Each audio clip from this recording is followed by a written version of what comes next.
Selamat sore semuanya. Terima kasih Kak Suryani. Saya harap tetap semangat ya. Tadi udah ada ibadah 1, ada yang ikut 1 dan 2 sampai ketiga. Puji Tuhan. Ada yang ikut kedua dan sekarang ketiga. Puji Tuhan. Lagi musim sakit tapi kita tetap jaga kesehatan kita ya semuanya ya. Jaga kesehatan, tetap berdoa.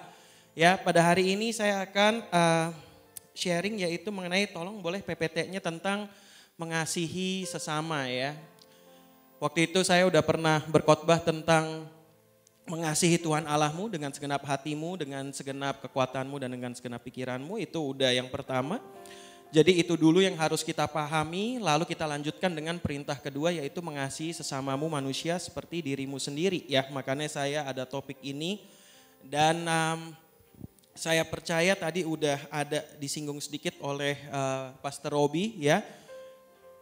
Kita sebal atau yang kita musuhi itu setan, jangan orang ya. Kita harus mengasihi sesama kita ya.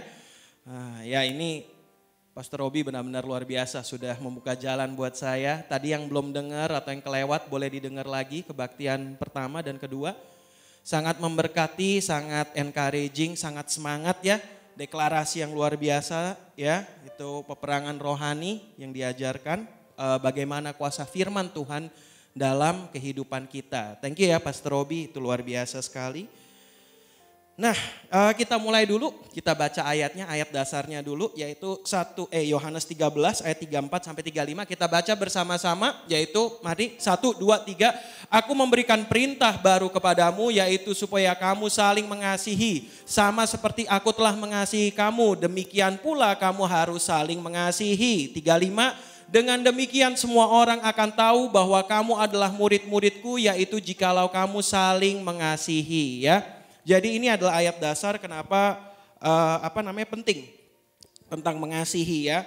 Yaitu yang pertama kita bisa fokus yang ayat 34 bahwa yaitu aku memberikan perintah kepada kamu yaitu supaya kamu saling mengasihi adalah sebuah perintah.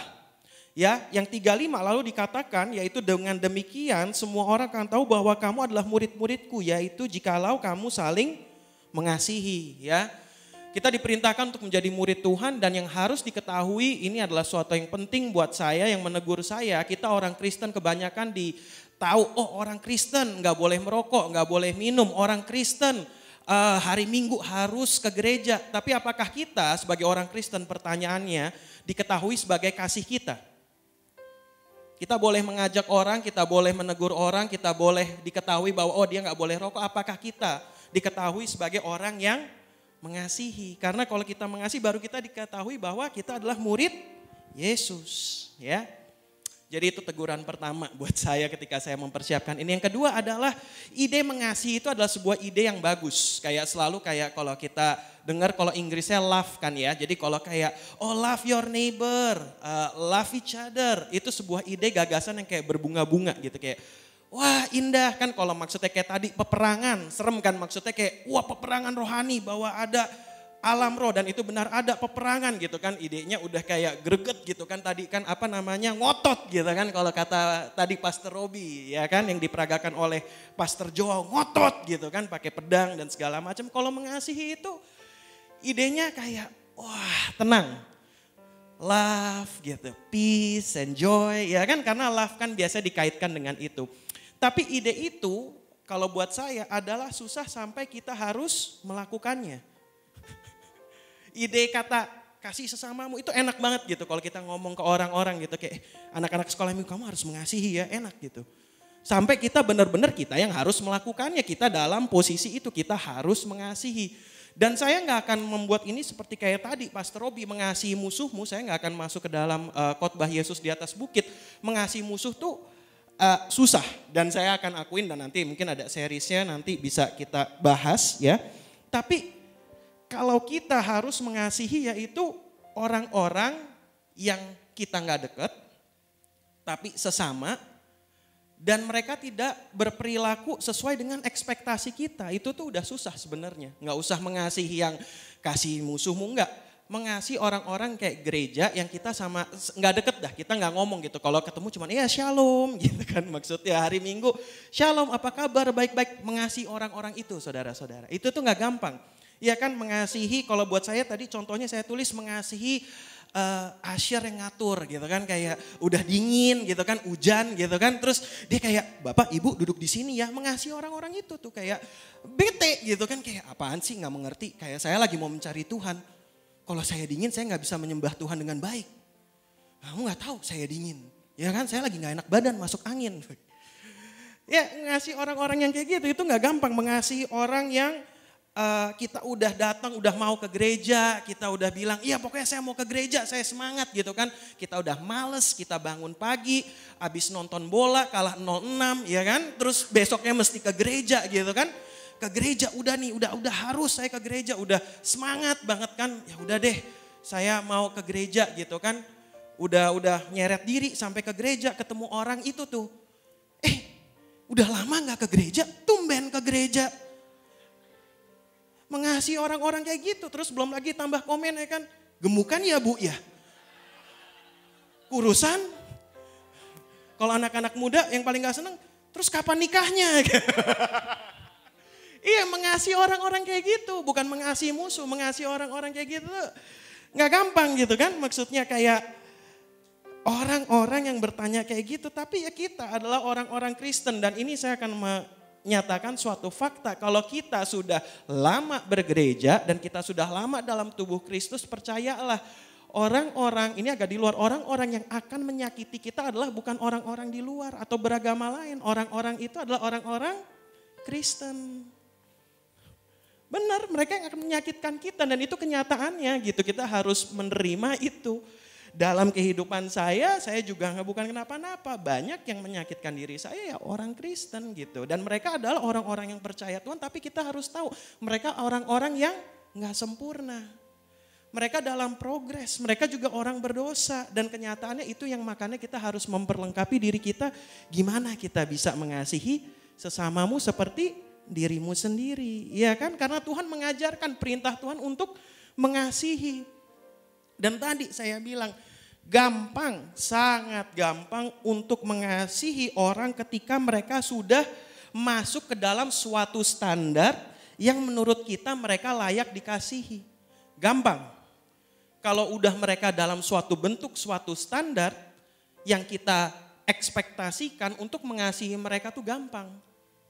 Tapi kenyataannya Tuhan bukan memanggil kita untuk mengasihi orang-orang yang sudah masuk ke dalam suatu standar yang kita mau atau kita miliki. Dan banyak daripada kita, iya kan, jatuh ke dalam perangkap itu. Contoh nih, teens dan youth, saya kan banyak kan maksudnya pemuritan-pemuritan di situ. Kita telepon setiap doa pagi nggak bangun-bangun, benar nggak? Mau anak itu disuruh masuk ke dalam kelas youth, nggak masuk kelas youth, malah main Mobile Legend, malah main game. Ya kita harus mengasihi mereka, bukan karena mereka udah datang ke gereja, udah rapi, udah sopan ngomongnya gitu. Maksudnya udah setiap pagi, shalom Pastor Mike. Ya gampang mau mengasihi orang-orang kayak gitu. Gampang, bener gampang. Dan itu kan kebanyakan daripada kita udah cenderung dalam suatu, kita kekristenan udah kayak, karena kita dalam suatu standar kita belajar kebenaran, kita pakai itu dan kita, oh mudah kalau kamu dikasih, kalau masuk kamu shalom sama saya, kamu baik, kamu datang ke live group, benar nggak? Kalau kamu ibadah baru saya bisa mengasihi kamu, enggak. Yesus mengasihi kita sebelum kita memilih dia. Makanya itu kan yang dibilang sama seperti aku, kuncinya mengasihi kamu harus mengasihi mereka. Bukan mereka sampai, oh ya, harus gini. Kebanyakan kan secara gak sadar begitu. Wah, kalau mereka ibadah 3 kali, live group, doa syafaat, gampang kita mengasihi. Kalau misalnya mereka Sabtunya masih ke Holy Wings, terus minggunya Holy Spirit, gak gampang saya mengasihi mereka gitu kan. Kenyataannya kayak gitu. Males ngomongnya. Tapi kita harus introspeksi, karena kebanyakan daripada kita sudah masuk ke dalam hal-hal itu. Ya. Kita harus samakan persepsi kita dulu, ini yang mau saya samakan, yaitu bahwa kasih, ya sebelum kita lanjut lagi tentang mengasihi dan berbagai macam contohnya. Kasih itu adalah tindakan kalau di Alkitab. Ya, kasih itu adalah tindakan. Kasih itu bukan feelings, emotions, kayak tadi kata Pastor Robi, karena emotions and feelings itu bisa berubah. Ya, karena kebanyakan dunia ini menyatakan bahwa ya love is a feeling, love is an emotion. Saya mau mengatakan sebaliknya dalam Alkitab, dan saya nggak mau pakai, kita jangan masuk dulu, oh Tuhan Yesus adalah kasih, bingung kan kebanyakan. Saya akan bilang bahwa kasih itu adalah tindakan, dan itu yang digambarkan oleh Tuhan Yesus. Ya, jadi kasih itu bukan yang kayak, ya waktu dulu saya menikah sama Angel gitu kan, masih pengantin udah kayak gitu, bukan ya, bukan feelings itu ya, bukan juga yang dirasakan oleh Dion ya, gitu, bukan juga ya, bukan kayak pas kita lagi suka-sukaan dan seterusnya, bukan. Tapi gini, jangan salahkan itu. Jadi gini, emosi adalah bagian dari cinta, ya. Jadi ketika kita menikah, ketika pertama kali pacaran, ketika ya itulah pokoknya suka-sukaan, itu bukan kasih, bukan. Jadi itu adalah bagian dari kasih. Kalau kita definisikan kasih itu adalah emosi, itu salah. Ya. Nah, gimana saya bisa bilang bahwa Allah itu adalah kasih itu adalah tindakan? Nah, jadi kalau kita lihat adalah dalam Perjanjian Lama, Tuhan berkata bahwa kasihilah Tuhan Allahmu dengan segenap hati, ya kan? Perintahnya itu. Makanya Tuhan kasih 10 hukum Taurat. Kalau kamu mengasihi Tuhan Allahmu dengan segenap hati, dengan segenap pikiran, kamu jangan ada Allah lain. Tindakannya itu. Tuhan ngajarin bangsa Israel, kalau kamu mengasihi Tuhan Allahmu, jangan menyebut nama Tuhan dengan sembarangan. Lihat ya.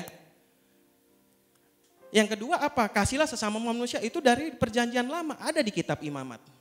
Makanya ada tindakannya, kalau kamu mengasihi sesamamu seperti dirimu sendiri dalam Perjanjian Lama, maka kamu harus memberi, kamu harus ini. Kalau dalam 10 hukum Taurat kan dikatakan, kalau kamu mengasihi sesamamu, makanya jangan membunuh. Ya kan, jangan mengingini apa yang mereka miliki, jangan mencuri. Ada tindakannya. Jadi salah kalau orang bilang, oh Yesus itu dalam Perjanjian Baru kasih, dalam Perjanjian Lama Tuhan gak kasih. Dari Perjanjian Lama Tuhan itu sudah kasih.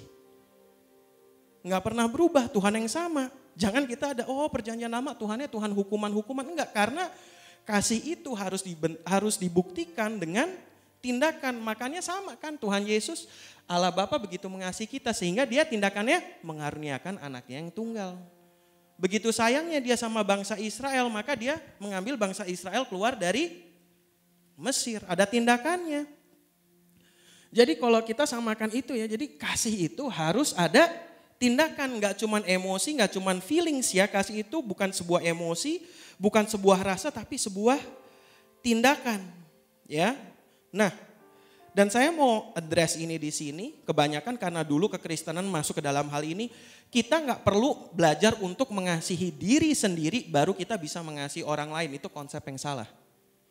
Karena kebanyakan orang belajar, dulu ada sebuah konsep kekristenan di mana kita harus belajar mengasihi diri sendiri, kayak gitu, baru bisa mengasihi sesama. Nggak ada. Kita harus mengasihi Tuhan, makanya kita bisa mengasihi sesama. Kalau kita ngerti kasih Tuhan kepada kita bisa mengasihi sesama. Ya, jadi jangan masuk ke dalam konsep, pastor saya gak bisa mengasihi sesama saya. Kenapa? Karena saya gak bisa mengasihi diri saya sendiri. Ya. Jangan. Terus pastor, kalau orang rokok, orang minum, orang obat itu apa? Jawaban saya, manusia itu makhluk egois. Mereka merokok, mereka obat, atau mereka minum alkohol karena mereka tidak ingin melewati kebenaran itu. Makanya mereka memilih obat. Rokok itu obat. Rokok, alkohol, dan obat-obatan adalah obat yang mereka pakai karena mereka nggak mau face the truth. Apakah obat itu menghancurkan? Menghancurkan. Jadi pada intinya yang manusia lakukan, manusia tuh pada dasarnya akan gimana pun akan menyayangi diri sendiri. Nggak ada manusia tuh yang nggak menyayangi diri sendiri. Jadi konsep itu salah. Kita harus belajar mengasihi Tuhan dulu, baru kita bisa mengasihi sesama. Ya, back to the topic. Jadi pastor, saya harus mengasihi mereka ya. Iya, itu adalah perintah Tuhan. Saya harus mengasihi mereka meskipun Instagramnya saya nggak pernah di tag, saya nggak masuk close friend mereka. Iya, kamu harus mengasihi mereka. Saya harus mengasihi mereka karena tiap kali postnya Instagramnya semua ayat-ayat, tapi minggu nggak pernah ke gereja, main pedal doang. Iya, mesti mengasihi mereka tetap. Ya. Aduh pastor, setiap kali kalau WhatsApp dia tanyanya, udah live group belum? Udah baca Alkitab belum? Iya, mesti mengasihi mereka. Pastor, saya harus mengasihin dia, pastor. Saya yang doain dia, saya ajak dia ke live group. Iya kan? Sekarang ketemu marriage counseling sama Pastor Yongki sama orang lain. Iya, mesti mengasihi dia tetap. Tetap mesti mengasihi mereka ya. Gimana pun gak ada alasannya. Udah perintah Tuhan untuk kita saling mengasihi ya. Apapun itu. Yuk kita baca 1 Yohanes 4 ayat 7. Ayat ini agak panjang ya. 7 sampai 10 biarlah firman ini yang menjelaskan sendiri kenapa kita harus mengasihi ya. Yuk. 1, 2, 3. Saudara-saudaraku yang kekasih, marilah kita saling mengasihi sebab kasih itu berasal dari Allah. Dan setiap orang yang mengasihi lahir dari Allah dan mengenal Allah. 8. Barang siapa tidak mengasihi, ia tidak mengenal Allah sebab Allah adalah kasih. 9.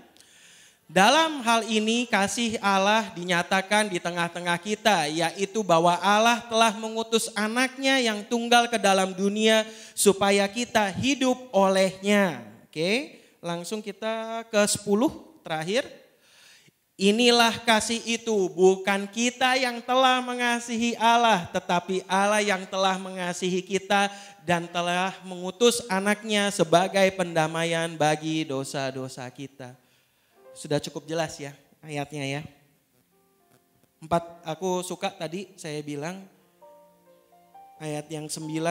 Dalam hal inilah Allah dinyatakan di tengah-tengah kita, yaitu bahwa Allah telah mengutus anaknya yang tunggal ke dalam dunia supaya kita hidup olehnya. Inilah kasih itu, bukan kita telah mengasihi Allah tetapi Allah telah mengasihi kita. Jadi ini yang menjadi prinsip, makanya saya nggak bisa lepaskan dari, yaitu kita harus mengasihi Tuhan Allah dulu gitu. Kalau kita nggak mengerti tentang kasih Tuhan Allah, maka akan susah kita mengasihi sesama kita atau mengasihi tetangga kita. Jangankan mengasihi musuh. Mengasihi yang sesama yang tadi itu nggak gampang saudara-saudara. Dan banyak daripada kita karena kita tidak bisa mengasihi mereka, hidup kerohanian kita tuh kayaknya, ya kayak tadi Pastor Robi bilang, kayaknya ada drama aja gitu. Kayak saya ke gereja ada drama, aduh saya nggak cocok sama ini ya. Karena kita nggak pernah mengasihi orang-orang di sekitar kita. Kita nggak pernah memiliki compassion, kita nggak pernah memiliki hati itu. Lalu saya akan masuk ke dalam, kita udah tahu tadi, kita udah samakan persepsi kita. Jadi gimana caranya kita ya bisa mengasihi mereka pastor ya. Dan indikasinya gimana? Nah, ini saya akan masuk sedikit teknis, yaitu yang pertama adalah memanage ekspektasi kita. Yang pertama, kita harus manage ekspektasi kita. Nah, apa yang terjadi adalah di dalam kehidupan saudara-saudara, perhatikan ini ya, kita sering yaitu memiliki ekspektasi. Ya, kita punya ekspektasi dan itu bukanlah salah, itu adalah manusia ya. Kita memiliki ekspektasi dan realitasnya itu orang-orang itu belum tentu sesuai dengan ekspektasi kita. Dan di situ namanya ada gap, kalau saya bilang ada kesenjangan. Ya, jadi apa yang kita harapkan dan apa yang terjadi itu berbeda ya. Dan ketika kita memasukkan itu kebanyakan ya, kita itu akan tadi hubungannya makanya banyak susah mengasihi. Banyak problem dari masalah kita kepada orang gitu ya. Ekspektasi saya, kalau saya datang ke gereja ada masalah, saya berekspektasi yaitu pendeta akan datang kalau di depan langsung di shalomin, shalom apa kabar, mukanya murung ya, kamu kenapa, udah makan belum, wah kesian, kamu pasti ada masalah. Enggak pastor, terus saya ekspektasinya saya agak bohong dikit kan, kayak enggak pastor, enggak apa-apa.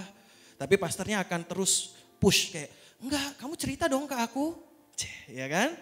Terus ntar nanti habis beres pastornya bawa ke bawah, ayo dong cerita dong, kamu makan apa? Indomie kalau nggak cukup nggak apa-apa, ayam sambal mata sama kopi, ya kan? Ekspektasinya. Kenyataan yang pas datang disambut dengan pendeta paling lemah lembut, Joao. Kenapa kamu? Woy. Ya kan? Disambut, shalom Pak, shalom. Bapak baik? Baik. Ya udah. Langsung ke kamera dia pelayanan kan, pelayanan. Sampai bawah, Dia lihat Pastor Joel jalan. Gimana Pak? Baik, baik. Oh ya udah. Saya makan di warteg dulu ya. Iya. Wah. Itu kan kita tergantung pada kita, benar nggak? Orang itu ketika kayak mungkin saya dulu sering disakitin sama pendeta. Benar nggak? Ketika kayak gitu saya akan cari alasan aja Pastor Joel. Pastor Joel orangnya cuek, bilangnya Pastor Robi aja dia paling mengasihi. Tapi sebenarnya nggak mengasihi. Orangnya enggak lah, Pastor Robi doang ngomong di depan paling mengasihi. Kenyataannya saya ke situ nggak dikasih apa-apa, nggak dikasih makan. Sibuk pelayanan, sebenarnya nggak suka sama saya. Sebenarnya itu kan kalau kita dalam kehidupan keseharian kita itu yang kita lakukan. Apapun itu, nggak sama anak, nggak sama orang tua, nggak sama teman kerja, nggak sama pendeta, pemimpin. Makanya hubungannya susah mengasihi. Ya. Makanya saya bilang manage the expectation. Kita harus, gimana cara kita manage ekspektasi? 2 hal cumanan. Dikatakan di firman kita hidup bukan dengan apa yang kita lihat tapi melalui iman percaya kepada Yesus. Kedua, siapa diri saya? Bukan apa yang saya katakan, bukan apa yang orang katakan. Apa yang Tuhan Yesus katakan. Kita manage, kalau kita masukkan itu dengan firman Tuhan, maka akan mudah kita berhubungan dengan orang-orang. Kalau orangnya suzon gitu, maaf deh, biasa nggak banyak firman Tuhan. Kalau kita dipenuhi kasih, kita akan melihat itu dengan, ya kita akan compassion gitu. Kayak, Joel gitu, ya mungkin dia sibuk ya. Ngerti nggak? Dia harus pelayanan, ya udah saya nggak apa-apa deh. Dia nggak ngomong ke saya, benar nggak? Dia makan warteg, ya mungkin dia lagi emang lagi pengen di situ, ya udahlah nggak usah beliin saya. Tapi kan kebanyakan daripada kita nggak kayak gitu, karena kita nggak dipenuhi oleh kasih dan firman Tuhan. Kita mau kebenarannya adalah diri kita, apa yang kebenaran diri kita. Dan saya nggak nyalain, kadang-kadang kita dibentuk oleh hal-hal itu dan sampai saat ini kita survive. Maksudnya kehidupan kita berjuang, entah itu maaf ya saya bilang ada pernikahan kedua kita, ada apa, kita berjuang selama ini. Dan itu hal-hal itu yang keras tadi itu, pendeta kalau ngomong shalom mendingan saya jauh dikit. Karena ya emang hal itu yang membuat kita survive selama ini. Kehidupan itu gak mudah, gak apa-apa. Tapi jangan biarkan itu tinggal terus karena hal itu yang merusak hubungan kita sama orang-orang di sekitar kita. Kita harus menggantikan itu dengan firman Tuhan. Ya. Nah, yang kedua, ya, yaitu berdoa. Kalau kita nggak senang sama orang, yang bisa kita lakukan atau kita tadi mau coba mengasihi orang yang kayak nanya terus gitu, kamu gemukan ya, kamu kurusan ya, kamu belum nikah ya, kapan punya anak, pokoknya orang-orang itulah ya, saya manusia-manusia itulah ya. Nah manusia-manusia itu gimana pastor cara mengasihi? Paling gampang, kalau saya mengasihi harus saya berhubungan, nggak usah. Kalian nggak usah berhubungan, kalian nggak usah kayak, yang kayak tadi, padahal saya ajak dia ke gereja, saya ngelatih dia baca Alkitab, sekarang doanya ke depan altar koli bukan sama saya, terus saya harus sama dia. Nggak usah, saudara-saudara nggak usah hangout sama dia, nggak usah. Tapi yang saudara harus bisa lakukan adalah berdoa bagi mereka. Doa bagi mereka, iya kan? Itu yang harus saudara-saudara bisa lakukan. Pastor, saya nggak suka lihat muka dia kalau ngomong basi gitu kan, ngomongnya Marvel gitu kan, ngomongnya game, ngomongnya politik mulu, ya kan, maksudnya capek saya gitu kan, maksudnya nggak enak, nggak apa-apa, nggak harus. Pak, saya bilang percaya deh nggak usah ngomong sama mereka, tapi kita harus bisa berdoa buat mereka, ya. Kalau kita mulai berdoa buat orang-orang yang itu, kita akan mulai bisa mengasihi mereka, kita akan mulai punya compassion. Ya kan, orang-orang yang tidak sesuai dengan ekspektasi kita tadi, ya kan, orang-orang yang gak sesuai dengan standar dalam tanda kutip yang kita miliki, kita mulai berdoa buat mereka gitu. Kita mulai doa buat mereka, sebanyak kita mau komplain, sebanyak itu juga kita berdoa. Saya pernah ditegur sama istri saya, bukan ditegur sih, disemangatin. Dia bilang, Mike kalau kamu gak ada, maksudnya kalau kamu kan kita suka malam-malam suka cerita gitu kan. Maksudnya ngaku lah saya, maksudnya kayak kadang-kadang saya kayak, si itu nyebelin ya gitu. Ya dong, saya juga merasakan dong, bener gak? Maksudnya kayak tadi udah dibilangin mode fish masih gambar hati di kepalanya. Kan saya sebel juga dong kayak nyebelin ya gitu kan. Tapi dia tegur saya, kalau kamu nggak memiliki sesuatu, kamu nggak pengen ngubah dia, atau kamu nggak pengen ikut campur dalam kehidupan dia, kamu cuman komen, nggak usah ngomong. Doain aja, doa gitu. Bener nggak maksudnya? Udah doa aja gitu. Kamu nggak suka, maksudnya udah daripada kita komplain gitu kan tiap hari. Karena kalau komplain kebawa biasanya. Misalnya kayak tadi disuruh doa nggak mau doa, disuruh live group nggak mau live group. Tapi kalau dilihat dalam game, online game mulu gitu kan, rajin gitu kan. Kalau kita ngomongin tambah lama tambah sebel, manusia kayak gitu. Kayak coba deh, percaya deh. Kalau kita sebel sama orang terus kita ngomong ya, kita nggak doa, kita nggak introspek dulu, kita ngomong kayak gue sebel deh sama dia, kayak nyebelin, susah diatur. Komplainnya tadi awalnya benar susah diatur, tapi dari situ nanti tambah lagi. Iya susah diatur, nyebelin, mukanya jelek ya, kayak tambah gitu. Komplainnya udah, iya kan tambah gitu, kayak iya susah diatur, mukanya jelek, kayak iya pendek lagi, kayak nggak ada hubungannya sama sekali gitu. Iya gitu, kayak gak ada hubungannya, tapi itu yang kita lakukan, percaya. Kalau kita mulai sebel, kita mulai ngomong sama orang, dan ini hati-hati.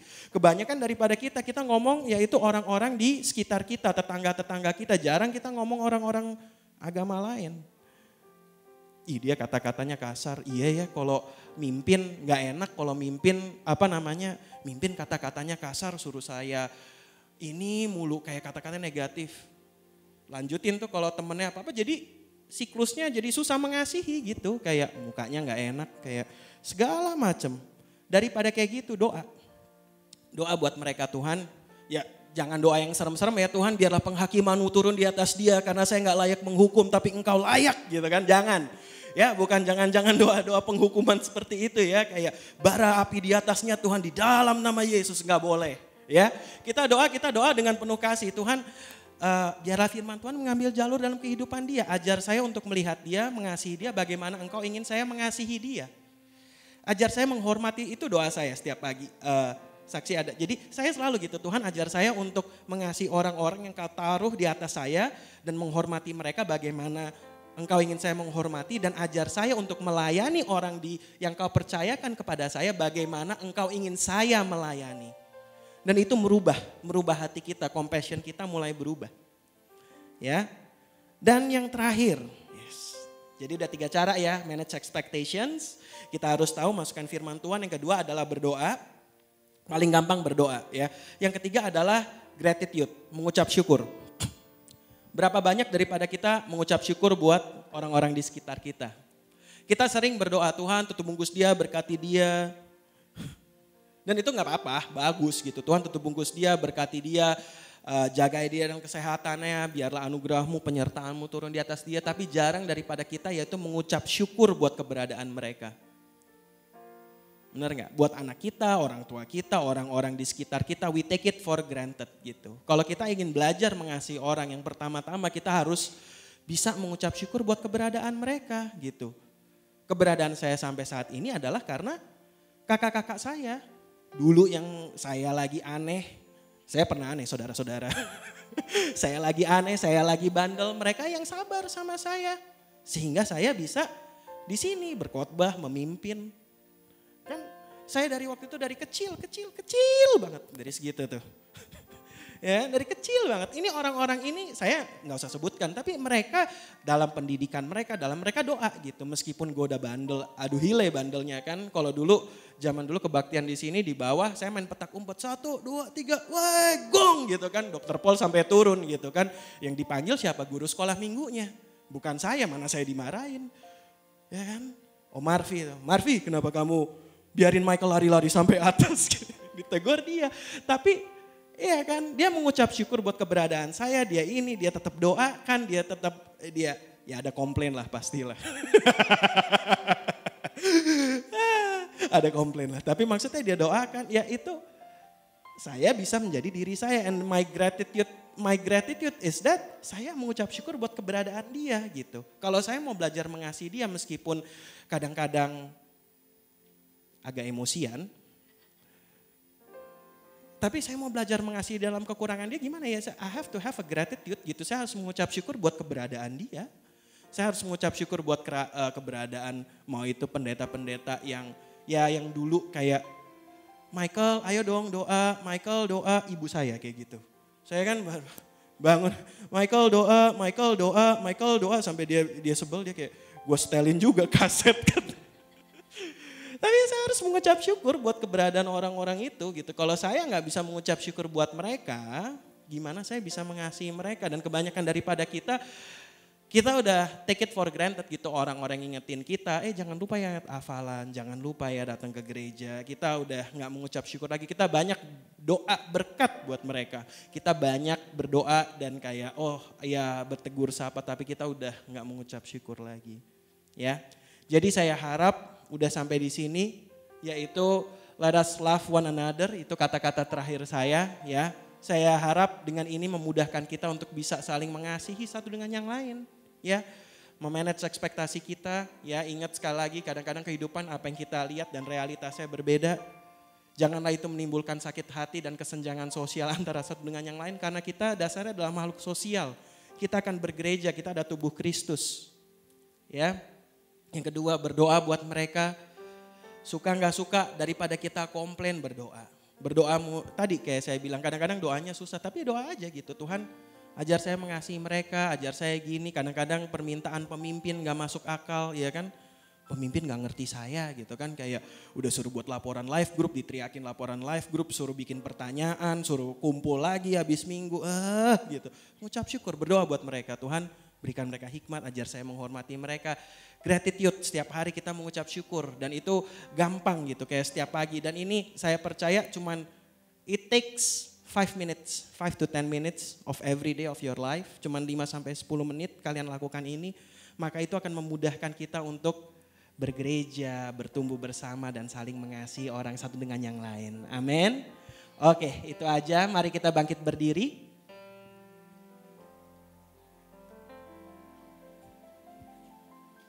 Oke. Mari kita bersatu di dalam doa. Bapa, kami mengucap syukur, berterima kasih buat kesempatan, buat kebaikan atas kehidupan ini. Kami mengucap syukur Bapa karena Engkau telah menaruh kami dan Engkau telah memanggil kami sebagai murid-murid-Mu. Ampunilah kami Bapa kalau kami Tuhan tidak mencerminkan kasih-Mu di mana Engkau telah menempatkan kami. Ampuni kami Bapa kalau kami Tuhan tidak dikenal sebagai orang yang penuh kasih Bapa.